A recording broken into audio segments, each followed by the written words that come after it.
The COVID-19 pandemic has caused me to pay attention to a lot of things I normally wouldn't pay attention to, like how empty and boring my walls looked at the time. So a couple of weeks ago, I decided to order some canvases off of Amazon so that I could add some decor to my walls. When the canvases arrived, I thought to myself, why don't I draw my favorite shoe?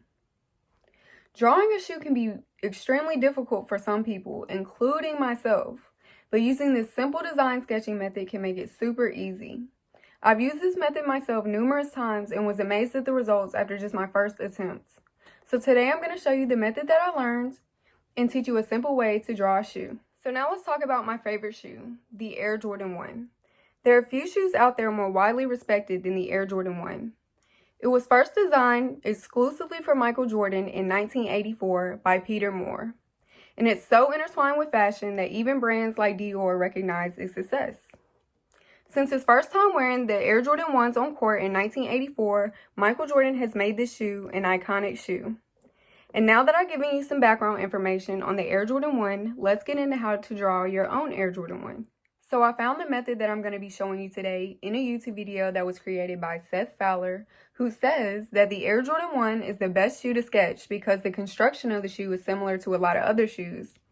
So it's a good base if you want to sketch other types of shoes, and it's also easier to learn on. He also says that he learned this method in design school and that many footwear designers use it themselves. But bear in mind that this is not the best way to draw a shoe, nor is it the only way to draw a shoe. First thing we want to do is sketch a horizontal line for the base of our shoe. I don't have a ruler, I just use anything straight. Then we're going to draw a curve at the front and the back for the heel. And the toe of the shoe, you see the curve. And then we're going to draw the outer lines of our sneakers. And when we draw on the outer lines, you want to use like quick motions, and so it doesn't get rough or jaggy. And you also want to do this, and you want to leave tails. So because if you're too focused on drawing the line and where it stops, then your line isn't going to come out how you want it to be because you're too focused on trying to get it perfect. So we want to use quick motions and leave like little tails as follow throughs. Alright, and now that we got basically the outline of our sneaker, we can go in with the larger details. See this blue panel? We're also going to draw that, and even though it's two panels, we're just going to draw it as one, and then we're going to split it up later. So we're going to draw the midsole, blue panel. Then we're going to draw the panel that holds the laces.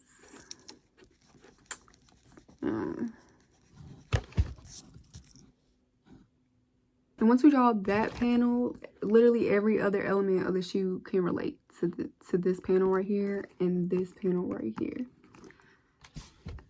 After we draw the lace panel, we're going to draw this thin panel on the toe box and also this panel that holds the laces. Let's draw that. And the good thing about using a pencil, you can erase if you need to do that. And we're going to draw an egg shape for the Nike swoosh. We're going to draw like a circle. We're going to draw a bottom line to connect it to the circle and a top line to connect it to the circle. Then it's going to be the check is like a vertical line, so we're going to draw a vertical line and connect that top line. And then we're going to connect the bottom line to just the back of the circle.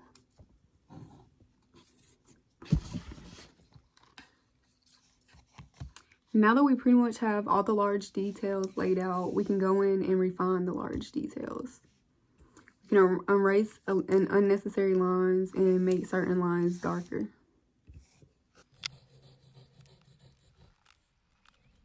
Let me close by saying that before I learned this method, drawing a shoe seemed impossible. Today I've shared with y'all a design sketching technique that actual footwear designers use. Before I learned this method, drawing a shoe was extremely hard for me, but since I learned the method, it's become easy. First attempt that I ever tried it. Second attempt in the decor for my wall, which looks pretty accurate. So hopefully if you see this video and you use it, it'll work for you.